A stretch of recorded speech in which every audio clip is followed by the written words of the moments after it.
Welcome. My name is Mark Anthony Dubose Jr. I was born July 4th, 1986. I say thank you for tuning in to try to figure out some more about your dog. There's something I want to talk about today, and it comes down to some simple things that I've just really come to realize. I don't know what it's like in your area, but my area is super fascinating. That I guess I consider I live in the suburbs of the bigger city of the Austin, Texas. I don't know what Dallas is like. I don't know what Houston is like, but be like being in Houston, like say the downtown area. But I do know, got experience with the downtown of the Austin area. There's something that's just super fascinating about this area because there are so many like nice dogs. You guys want to see some nice dogs? Go to the city and you're going to find nice dogs. But you also know it's like crazy that's around here with why I believe that there's a lot of nice dogs. There's a lot of freedom. There's so many, like we have, I didn't even realize this until I just started going to more places and seeing different things. We have so many not fenced in, just areas that dogs can be. They're off-leash areas, there's off-leash trails. There's trails that you go, the dogs are all running, they're having a good time, running in the water, running across the creeks, running in the, just running and just having life and just experiencing life and run up to other dogs and play with dogs, run to another one. They're just going, they're just doing, they're just being. And I go there and I go to some of these, I don't go as often as and I'm gonna start going more because why not be around in an area where it's like, you could have fun with your dogs. It's just, it's, the dogs aren't all yelling at each other. The dogs aren't screaming at each other. It's just freedom. And I'm just going to say that there's something interesting about that concept because the more freedom that the dogs have, the better that the dogs are. The more that I allow these dogs, especially this, my Johnny, man, he's been coming to the lake with me the past couple of days. And I don't take them on the long walks, but I take them to the area that I take my Dalmatian and my Shepherd to go run and play in the water, where they run and they run in the water, they wrestle in the water, they chase each other around the water. They're just running and going and getting it. And for me, that's my easy days, I could say. It only takes me a mile to walk out there. They do what they do and a mile to walk back. So they're doing all the work on those days, and I'm just kind of hanging out, just doing what I'm doing. But I just noticed like that has like escalated things in such a way positive a way with my dogs by allowing them to do that. Because I never used to let him do that. I never used to just let my Shepherd just, he doesn't really care when he's by himself. When he's by himself, he'll run, he'll do his thing, but he doesn't like go absolutely crazy. When he's like interacting with another dog, he just kind of he turns into a dog and he just gets all that dog out. I mean, my Shepherd, he likes to bark, he likes to growl, he's vocal when he plays. It sounds a little crazy in reality sometimes, but that's just how some dogs are. In reality, a lot of German Shepherds I've seen, they kind of loud when they making noises. But it's something that's just interesting about that is the more freedom that I give the dogs, the more they want to listen to me. The more I just keep on like dictating every little thing that they have to do. Because this is the thing that I think that we're struggling with dogs. Because we're looking at, when we think of like dog training, we're thinking of like obedience work. And it just doesn't make sense to me. It never made sense to me. Even going to the dog training school, it just never made sense to me. It was like, is my dog going to be better if I get my dog to know how to sit or stay on a place bed for 4 hours? I was like, how is that going to make my dog be a better dog? Because there's the dilemma that I would always see over and over with, especially in the dog school, of we will say to like place to the dogs would be laying on their beds. And we had to do like pretty it was impressive to see in reality with what we were doing there. But we would put the dogs in a place bed and we had to do a thing. We had to leave the building and the dogs still had to stay there. And then we'd have to come back into the building, come back, get next to the dogs, and then we would release the dogs. The thing is, I would always notice this. And I don't know how other people I don't know what you were looking at or what other people see, but when I would say, okay, free, we're done, the dogs would be going wild. They would just like running and just going and just absolutely savage. And I was like, that's the real dog. The fake dog was on that bed and it looked really good in that moment, but the real dog just came out. And that's what obedience brings. A fake looking dog that is just, it looks good when it's in that sit command. But as soon as you say free, then you're like, what are we gonna do now? And that's the thing that I've come to see, that I like to train the free. I don't want to train the command. I want my dogs to be good when they're just hanging out, when we're just relaxing, without it having to be like some strict regimen. Because I think that that's what's stumbling a lot of us with these dogs. And that's what I just don't see with a lot of other people. Like, I don't know what it is. This past couple of days, I've been walking by people with dogs that are like mine. We just don't, I'm not saying we don't care, but we don't care about like the whole, everything needs to be perfect. You got to this, you got to this. We just walking and being. We're just going and doing. We're just doing nothing but just hanging out with the dogs. And we pass each other on the trails. The dogs meet each other and we just continue on. Sometimes I'm going to say, hey man, come on, let's go. And then he's like, oh, okay, well, and then we just both leave. We just go off. We do what we do. And this dog's off leash, hanging out, doing what they're doing. My dogs are just walking, hanging, doing what we're doing. And there's no weirdness going on here. And I keep seeing this. And then I go to these bigger areas where more and more dogs are that are just, the main thing is, I don't know what it is. And I don't know why everyone is like being told, because the thing is, when I talk to these people, they don't know nothing about dog training. They don't know anything about it. They're just like, I got a dog. And they just hang out with the dog and take the dog places. But it's like the more and more that we like pay attention, because this is the unfortunate thing I can say about my own self. So I know if this goes on with me, this goes on with other people. The more and more I got further into dog training, the more scared I got of dogs. Like, I don't know why. I got confidence knowing that, like, it's not going to bite me. But as far as what my dog would do to somebody else, I got more terrified. And that's almost like a universal thing that I've just noticed. More people that know more of dog training stuff, the more terrified you are, not of your dog, what it will do to you. You're just not scared of your dog. We see our dogs. We're like, we stick our hands in our dog's mouth. We see them, we sleeping with them, we hanging with them, we eating with them. They're not dangerous to us. Sometimes it runs into a situation that appears to be that way, but most cases it's because they're playing with us while they're biting us. It's not like us with our dogs.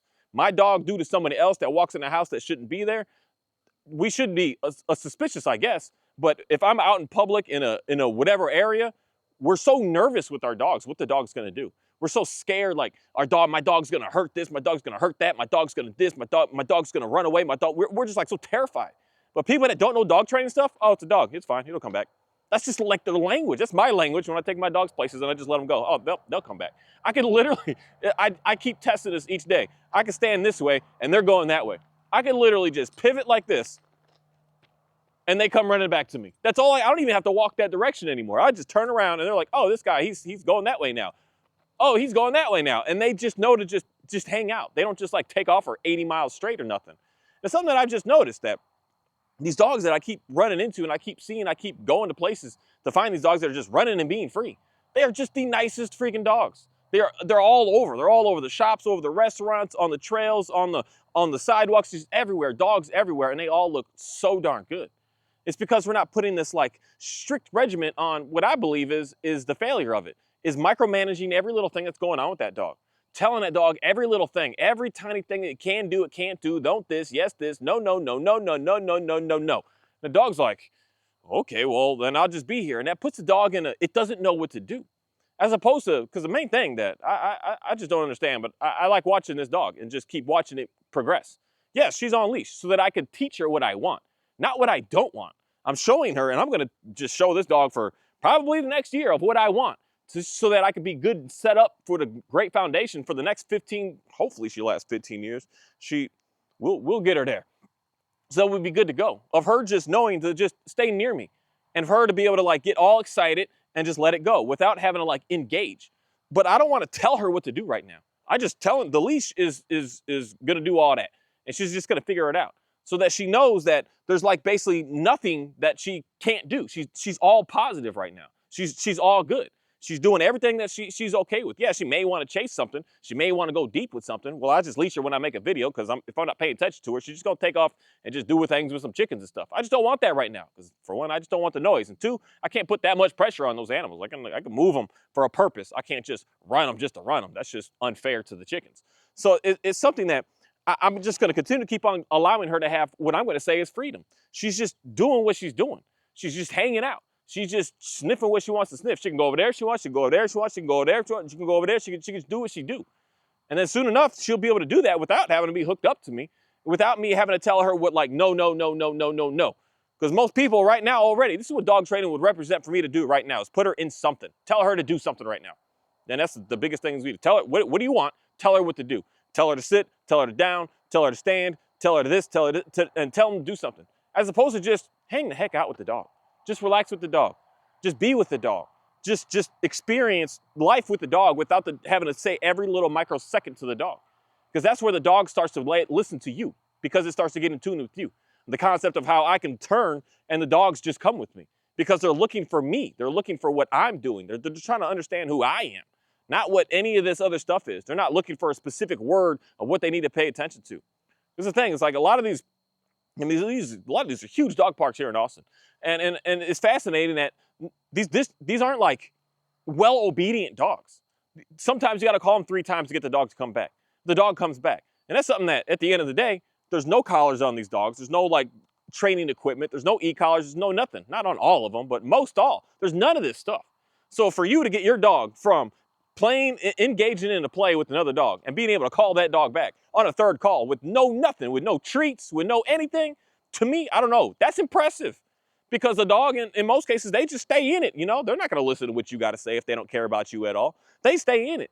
And that's what happens to most people's dogs, because we never actually like allowed them to be free. So they don't know what to do in that sense. So that's when you need the e-collar to tell that dog, force that dog to come back to you. You don't have a choice but to do that, because a dog is gonna blow you off 100% of the time.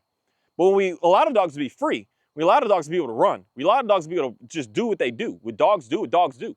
We see that the dog just really, it shines.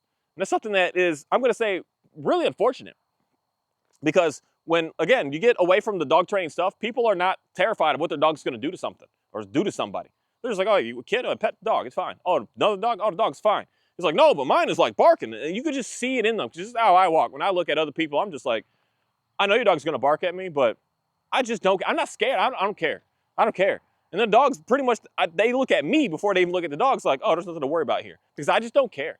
And that's the language that we have when our dogs are off leash and we know that our dogs are fine and they're good to go. I know my dog's fine.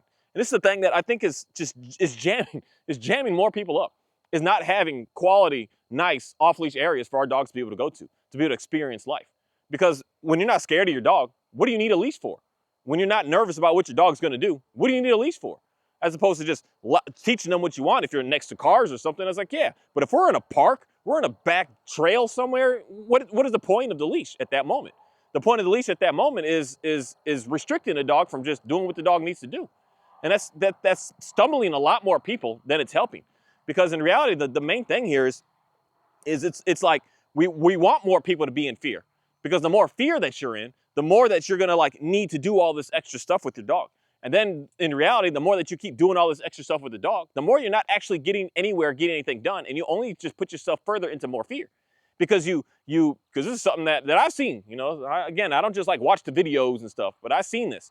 I've seen some dogs that I need more pressure, because that's my Johnny right here. We started off, I put him on the slip leash, and he was a nice dog. I was like, for me, having a nice pet dog, just doing what I'm doing, I could pass basic obedience with him. That's a nice dog. He could sit, he could down. I was like, this is pretty nice.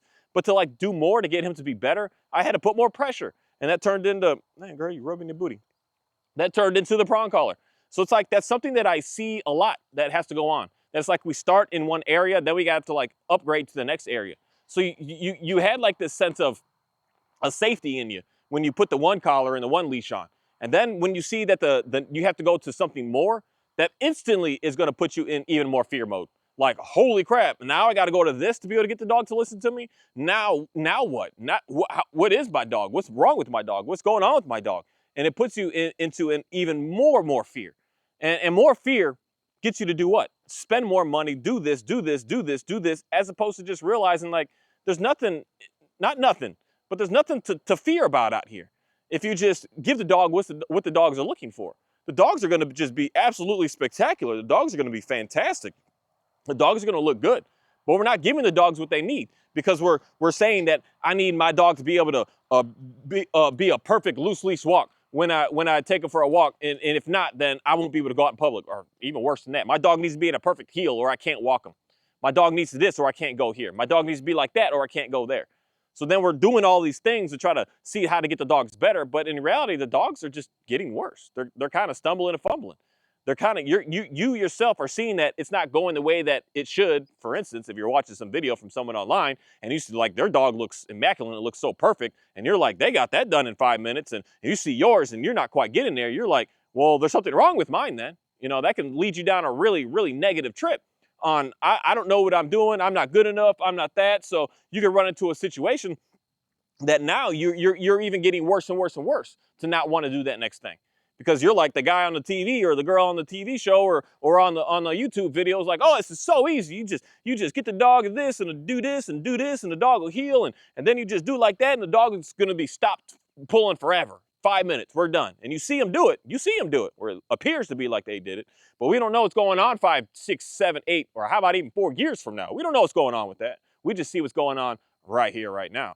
And that's the thing, that it can put you in a, you feel less than, because you didn't get yours done like that. And then you're like, oh yeah, my dog's more challenging, it's more this, it's more that. And that's something that, that's just not the case. It's not the case. The main thing is we just need to get the dogs out and just experience the world.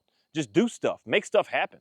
Because it's one thing that I just know that I see. And anyone can challenge what I'm about to say on this right here, right now. And that's the simple concept of how can I go to downtown Austin area, not even, like close to the suburbs, North Austin area, down by, what is it, Wells Branch and or Palmer and 35. There's a beautiful facility over there, huge park, all kinds of dogs out there. And all these people out here that don't know nothing about no dog training can challenge any mainstream dog train. There's just one dog trainer that I'm just still kind of confused about what he's able to do. And no one on the planet likes him for some reason, except for the people that do like him. But all mainstream dog trainers cannot replicate a single thing that all these people are just doing that they do every day. That is just easy. That is just normal. That is just what they do. All these people down there, you can go there at a given day, there's going to be 100 plus, 200, 300 people, 200, 300, 400 dogs are around there. And you're going to see these people do with their dogs more than any mainstream trainer has their own personal dog. I don't care what, this is the main thing, your personal dog. Their personal dog, their dog, the dog that they show, the here and there when they show it, when there's always talking about how they never have time to train it anymore, so that's why it's a little sloppier or whatever they want to say about it, that they are incapable of doing what the normal person that knows nothing about dog training is able to do. That's what started to just really get a spark in me of like, what the heck's going on here?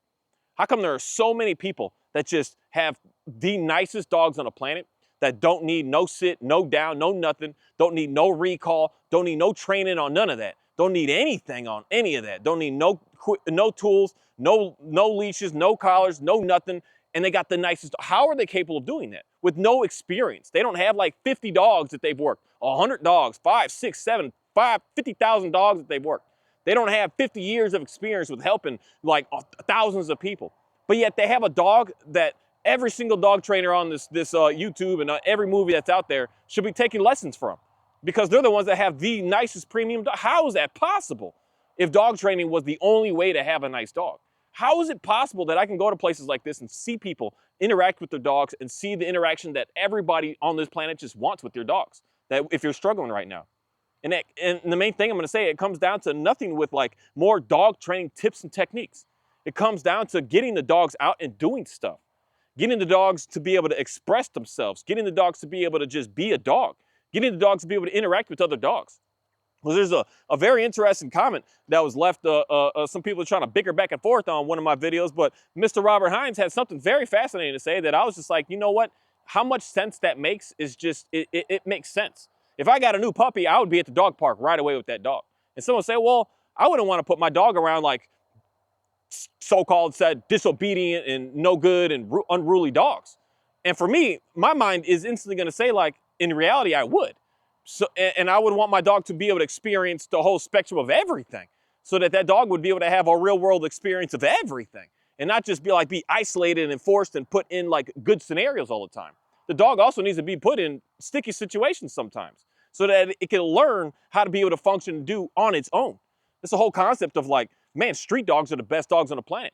That's like the best dog. This is why there's some dogs in the shelters that are amazing people. But the thing is, like, pick and choose where you're going with what you're looking at with these dogs. Don't just like, I just see this one and you just take it. The dog that you are looking for is in there. I'm telling you this right now. You do not need to go to a breeder to find the best freaking dog on the planet. There's a dog in the shelter that is a premium animal.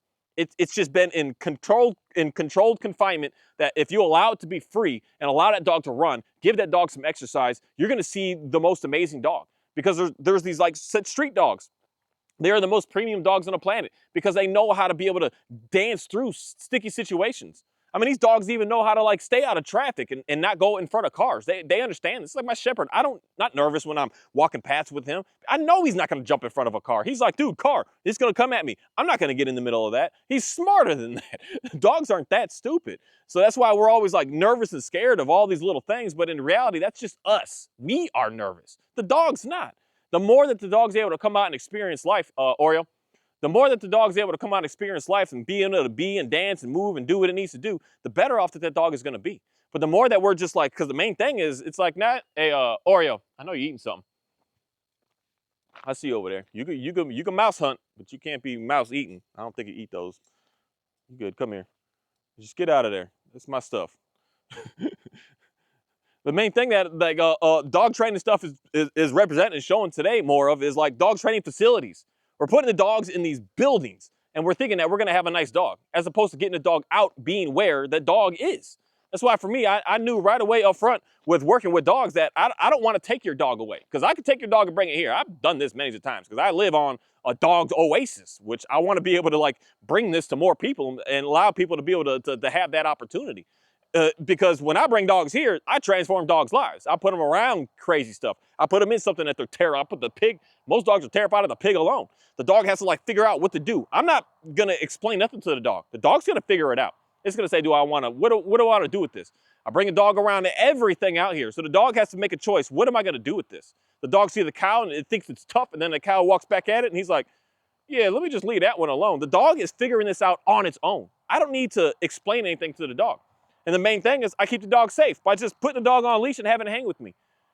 Or I put it on a leash and then I just have a longer leash and let the dog really run further away if I'm nervous up front. And then I just see what the dog's gonna do, and I realize the dog's not taking off. Let's get you off leash. Let's get running, man. Get running in the field. And that's the thing that why I can bring dogs here with my dogs. They run, man. They run. I take them up the driveway up here. We go for our potty breaks, and my potty break is running. So this border collie is amazing. He's like he's a vermin eradicator as well as moving animals. So he doesn't kill no chicken and do none of that, but he'll kill a mouse. It's fascinating. But I allow these dogs my potty break as I walk up the driveway and come back. It's about a little over a quarter mile, or it's about a quarter mile up there. So I'm walking a half mile to potty my dogs, and they are just running, doing what they're doing. So then I bring someone else's dog that has never even had that opportunity in life here, and they do that once or twice. 3 days later, that dog's a transformed dog. That dog's like, oh, life's awesome, life's great. And that's all that it takes. Are my dogs like the best dogs for another dog to be able to learn from? No. My dogs they're not the most premium. They got their issues, they got their better times, they got their worst times. They're just dogs. And them being able to be around that, they learn and understand how to be able to grow. And they grow to be the best dog that they could possibly be. And that's the thing, that we want to make it be something when it's not. It's already itself. And we want to change the dog into being something. And the dog is itself. When we let the dog be itself, you're just going to have the dog that you have. If you have an arrogant, pushy, ruthless, just mean type of dog, that's just who it is. You're not really going to change that out of it. So you might as well just allow them to just experience life in that way and just understand that they can't just get what they want all the time when they want it, especially with another dog. That's something that every dog out here learns really fast when they start working and playing with my dogs. Some of my dogs are more soft. Other of my dogs are more tough. Some of my border collie, he doesn't like playing. He doesn't do the chase, and he don't do none of that. And he lets you know right away, you try that with me, you're not doing that to me. And it would be like, oh, don't put him around other dogs because he's like that. That's silly. That's the most silliest thing. He knows what he's doing. He takes care of it every time. 100% of the time, he's good to go. Where I got other dogs like this dog here. She will play with any dog, any moment. She's like, let's play, let's run, let's do it. I got other dogs that are like, we could do this type of play. I don't do that type of play. I got another dog that'll do the same thing. My shepherd, he'll play pretty much any kind of way with the dog. So each of these dogs, they all have different personalities, and I don't want to like tell them who they should be. I want them to be free and be able to express that. But something that is just amazing that I noticed, that I can go to a place that has like just nice dogs. And these dogs are all, for the most part, they have a lot of availability to be able to run and be free, like super free. Johnny, both y'all, yep, come here. I see you, come here. I see both y'all eating my stuff now. I got that spot figured out at least. I got an unlimited amount of storage spots these guys keep laying eggs. Now I get on them when they're in it, I can get them out of it. And then they know not to go mess with it again. And that's the main thing. So I got to keep on finding every single one of them out here. And/or I just got to cage my chickens up for a couple of weeks so that I can get them to start laying over there so I don't have chicken eggs everywhere. But we all trying to just change these dogs to be something else than what they are. And the main thing is we just need to just understand that the dog we have is a dog that we have. And the more that we just allow and push that dog to be the dog that it is, the better and better and better that dog is going to be. And something that I just really see that I want to say again is the people that don't pay no attention to no dog training stuff, they're not scared of their dogs. They're not nervous of their dogs. They're just like, oh, it's my dog. I got a dog. My dog does dog stuff. The dog runs. The dog jumps. The dog growls. The dog just digs. The dogs do dogs. They're not nervous of like, oh, my dog's going to kill your dog. My dog's going to hurt you. My dog's going to this. They're just like, I like my dog. They see their dog, how their dog interacts with them, and that dog interacts with other people the exact same way. It's just fascinating to see. But the more and more we get further into dog training stuff, the more and more and more everyone is just so terrified of what their dog may do. Because that's what I ran into. I was never, ever, ever nervous of my Border Collie doing anything to anybody. And I still aren't today. It was my Johnny. It was my German Shepherd. And not this one, because she's too dang friendly. She's like strange. But those two dogs, I was terrified. I was like, don't come close to him. He might do something. Don't come close to him. This might happen. I was always so nervous, on edge all the time. All the time I was on edge. The same with like my Great Pyrenees. I was never nervous of anyone being around them. Never nervous of anything. But somehow when dog training stuff got put into me, I started getting scared of like, please stay away. I can never let my dog be off leash. I can never do anything. It's just like today, just seeing my Johnny run and do what he's doing. He can't go that far, but he'll do what he can. he's cool. You're a good boy, Johnny. You do what you can. But he just running and doing what he's doing, and you could just see him lighten up. And I see him today interact with dogs the first time, and my goodness, it's been at least a year, because I was always nervous of this dang dog. Like, I don't know, I'm unsure. But once I started relaxing all of my stuff, my downs, my sits, my this, my that, you better. This dude met two, they were pretty good sized dogs. They're about as big as he was. I mean, they're a little overweight, but he ran into the dogs. He just looked at them. He did run in hot on one of them because he don't know what to do with dogs. He ran in a little too fast. He just like ran up. And then the dog just looked at him. He looked at him. He's like, hey. He was like, hi. And then we just moved on. But I had all this in me of like, my dog's gonna bite you. My dog's gonna hurt you. My dog's gonna this to your dog. My dog's gonna that to your dog. And that was just so disgusting. And that's something that I don't know why, but I still listen to some of these consultations a lot with dog training stuff. And that's like the number one go-to is to put the fear in you. Your dog is gonna bite another dog. Your dog can't be free. Your dog's gonna bite another dog. Your dog's gonna kill this. Your dog's gonna this. Your dog's gonna that. Does that stuff happen? Yes, it happens. But we need to like figure out the scenario of everything that was going on why that happened. And because that's something that a lot of people would probably say, because of the freedom that these dogs have all around here and running, there must be like dead dogs every weekend. And that's not true. That's not true. There's just sometimes that a dog accidentally gets a tooth and it may get a scratch and get a cut on it. Yeah, dogs are doing dogs. Do you ride your bike sometimes and scuff your knee up? I mean, I forget even a bike. I see people out here, you're walking on the trails and you got a scuffed up arm because you fell. We fall, we bump, stuff happens. That's just life. That's what it is. And we can't like shelter ourselves away from that. But yet that's what we think that we could do to like everything around us. Stuff's got to learn. Stuff's got to figure it out. And the more that it learns, it figures it out on its own without us like guiding every little thing, the better it is in the end. And it's something that is unfortunate that I'm just seeing that just getting worse and worse and worse. I bet in reality, someone is trying to figure out how to shut all these parks down around here. And it's fascinating to me that it's not going to work because I can see all the new, they got like, there's like at least 20 different places right now. And there's like 20 new ones in the projection to be able to make here soon in the future. So they're just trying to keep growing it because we know why it works. When your dogs are able to just be more freedom, more relaxed, run, chase, get in the water, run, swim, dig, just do what they do, the dogs are nice dogs. When the dogs are caged in, sit down, heel, place, this, no, the dogs are just an absolute disaster to be around. Just a disaster. You can't do a simple thing of just going to the store with your dog, going to the park with your dog, walking your dog in the front yard. You can't just be in the front yard of your house and just be able to hang out. Because this is why the thing is, I just keep watching this dog day by day to see. I'm in no rush. Someone might say, oh, why don't you have her off leash yet? I don't care. I'm in no rush to like try to push things forward. I'm just relaxing. I'm just chilling. I'm just being. I'm just getting things to be really, really nice. And in reality, if this was like a different kind of dog, this is what I'm going to say, that I definitely know different breeds are different with what they do. If I have a German Shepherd like this and probably like a week, 2 weeks, I'd give it a month. And I'd push it to 2 months, maybe even 3 months, just because that dog would like be stuck by my side. It wouldn't even move. If I did it to my Border Collie, it wouldn't even move. It would probably lay down right here, wouldn't move. Because that's the type of dog that it is. This dog isn't like that. This dog is so, she knows what she's doing and she's capable of doing what she's doing. She's got no fear behind her in reality. And she's tough. And she's like, I don't need you. I can get it done. And I like that about her. And that's why for me, we're just going to keep on working together. We're going to keep on working together. We're going to build something. It's not that I'm going to try to change her, but I'm going to let her know that she can rely upon me. She doesn't need to be in the world all by herself. I can still guide her to be able to give her a better experience in this world, as opposed to just the one that she's in. She's in her world. She's like, I'm good to go. And I'm like, I see you're good to go, but we could do more. We could do way more. And once she realizes that I'm capable of giving that to her, she's going to like, okay, let me follow your lead. I want to follow your lead, man. I don't need to like be the leader out here. I'll follow you. And this is the differences of dogs that say I'm going to take out in public and in different places, and dogs that I keep behind closed doors. Like my Great Pyrenees, behind closed doors. I don't ever, ever, with that dog, want to think that he needs to be less confident than me. I don't ever want to be like a step above him. I want him to know that he is the most powerful thing on this land. Outside of the donkey, he ain't more powerful than the donkey. But that's just natural. The dogs understand. But as far as like me interacting and doing stuff with him, I want him to know that he don't need nothing from me.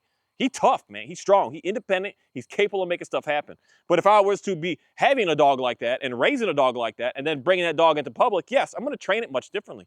And I'll say the same with this dog. The originals with her is she's confident to go run ahead and do what she needs to do. But it's for me to like give her more, where I do that with her, but I want to give her more so that she'll listen to me. Because otherwise she really doesn't need to listen. She knows what to do. She can do what she needs to do. She don't need to listen to me. She's tough. But it's for me to like upgrade that so that she's like, that's cool, man. That's cool. How are you able to do that? And now she's like, I'll listen more so that we're way more in tune with each other.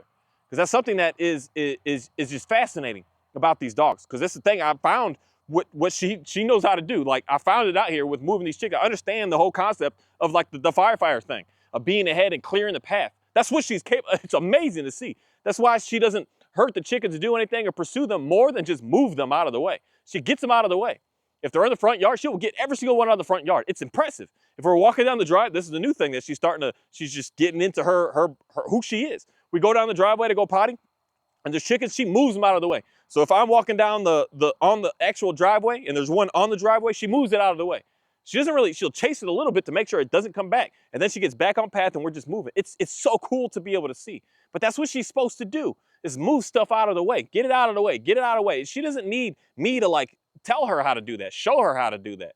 But the biggest thing is I don't need her to do that. So I can allow her to do that, but I also want her to know that she could listen to me as well in the middle of that.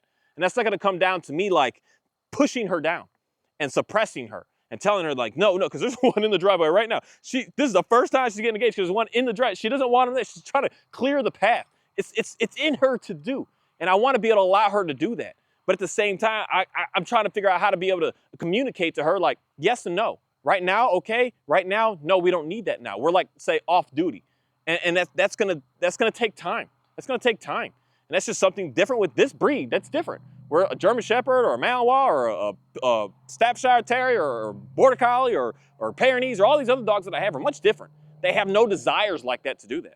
Because my Border Collie, don't chase animals. Oreo, come here, hang with me. He's like, oh, we're not working. Oh, we're just walking around. Oh, we're just walking around. He doesn't just take off at him. He takes off at him when I'm looking at him. It's like, all right, Oreo, let's go, let's push him. And he's like, now he's on duty. He's not on duty 24/7. This dog is on duty 24/7.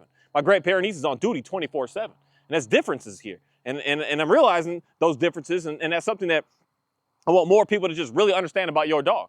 The more that we're trying to like strip everything away from them by like, you gotta sit here, you better sit here, the more you're gonna continue to keep on struggling with these dogs. The more you're gonna run into that case that you're butting heads. Because you're not giving that dog that freedom, that sense of just understanding that the dog is capable of being able to do on its own without you. And that dog, you're fighting with that dog. And that's what, unfortunately, what I just see is most dog training. Most, Ophi, you getting really good at that. Come here, girl. Ophi. So let's see if we can get her here. Good girl. She's fine as long as the other dogs don't move the chickens around. But as soon as they start moving around, she's like, whoa, I want to get into that as well. Which is, I get it. I get that. That's that herd mentality, that pack mentality. That's why the leader out here of the pack is, I'm going to say at the end of the day, it's going to be me. So when I say to him, hey, stop doing that, like, hey, Johnny, come here. I tell him to stop. They stop doing it. Then she stops. We all stop. We all hang out. We all don't have that problem anymore. But when they're doing it and she's like, I want to get in that, then she's trying to get me into that. Of course they're going to want to get into it. But when I tell them not to, everything just stops. It's a whole complete change. And that's the thing, again, of understanding the dogs and paying attention to the dogs and giving the dogs what they need. Because it's something that I just don't see like that's what dog training represents anymore. It represents take everything away from the dog, don't care about the dog, don't worry about exercise with the dog, just tell the dog to do this. When a dog does this, cool. And this is the part where there's some people out here that are saying the right message, but they don't do the right message. All the dogs going crazy in their message. I just watched a phenomenal video yesterday. and he's talking about how to get this dog out of reactivity. And then he's talking about, you got to give him exercise. We got to do this. We got to do this. We got to do this. And it's just, I'm just like, wow, dude, like you really know what you're doing right now. Like you want it. And then it gets down to the point if he sees the dog and he just slaps the e-collar on the dog and he just starts blasting the dog. Don't even worry about no exercise. Just starts blasting the dog. I'm just like, what's going on here? Like, what's happening? We say about doing something, but then we don't do it. We just come in and just start blasting the dog. We want to start with allowing the dogs to be able to get the exercise and then see who the dog is next. See who it is next. Then if you're just like, I don't know what's going on here and I don't know what's happening, then we can figure out that next step. But get that dog exercise up front. Get that dog to be able to get what it needs at first and see what's going to happen next. That's the first foundation. And at the end of the day, there's just no money involved with that.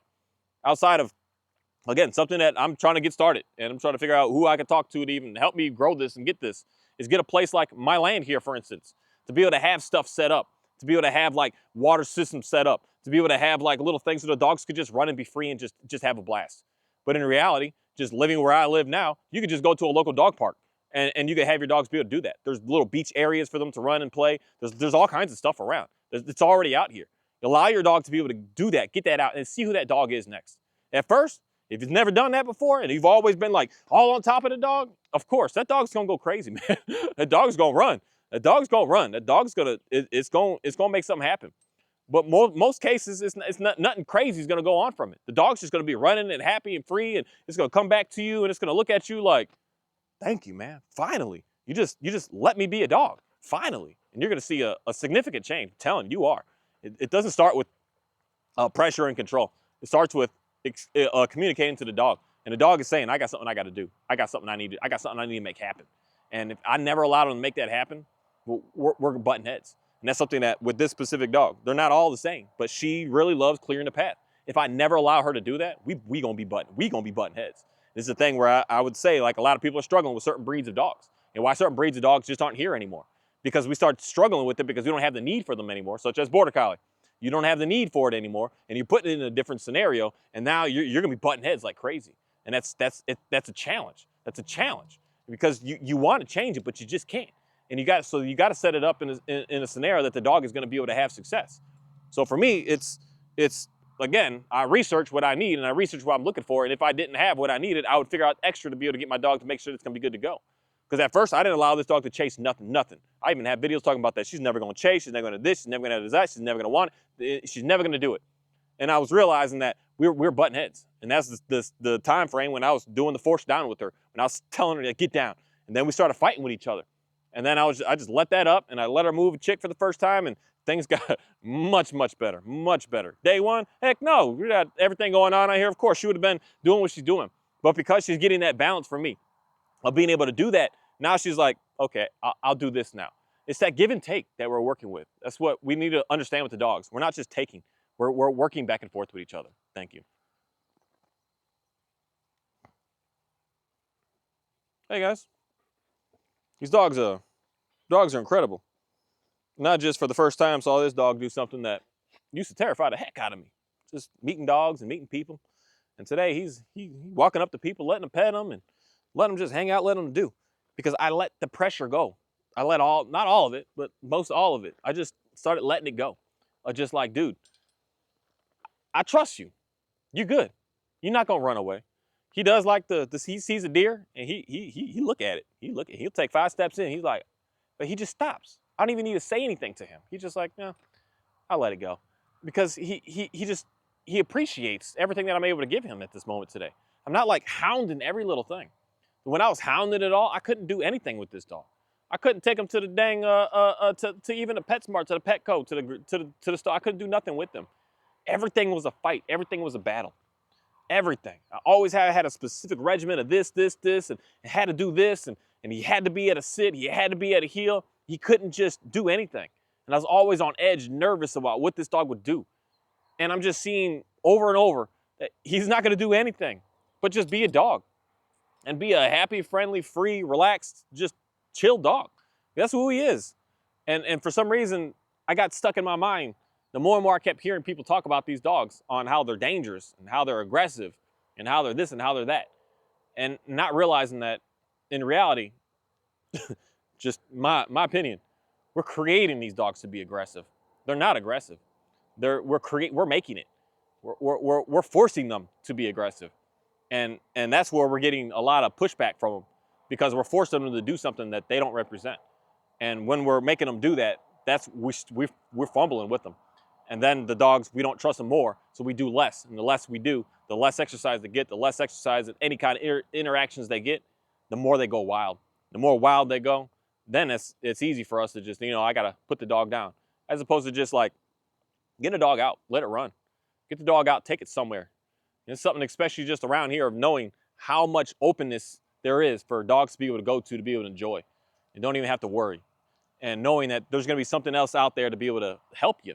Because that's what my dogs are capable of doing when I bring them out here. They help other dogs out. They're not the ideal candidate for everyone's scenario. But each of my dogs has something to be able to teach your dog, to be able to get your dog to be able to be what it is that you're looking for. You don't want my Border Collie. You don't want my Johnny. You don't want my Dalmatian. You want your dog. But all three of these dogs can be able to teach your dog something to be able to make your dog be able to be a much, much nicer dog. And the simplicity of being able to be around a dog that someone else has trusted to be able to let off leash, that's just something powerful about what that dog is going to be able to communicate to your dog. When your dog, because that's most times we only allow dogs meeting other dogs on leash. They're pulling towards each other doing this. More than likely, they're learning bad habits from that, as opposed to someone trusting their dog to be free somewhere. That dog, it already has something in it that's just, it understands humans at a higher level than someone who's never allowed their dogs to ever be off leash anywhere. That sends such a negative energy out. If someone is able, saying they can run, I'm telling you, your dog is going to learn some very valuable lessons, very, very good lessons to be a much, much better dog. Even if that dog isn't perfect, it's going to learn something great.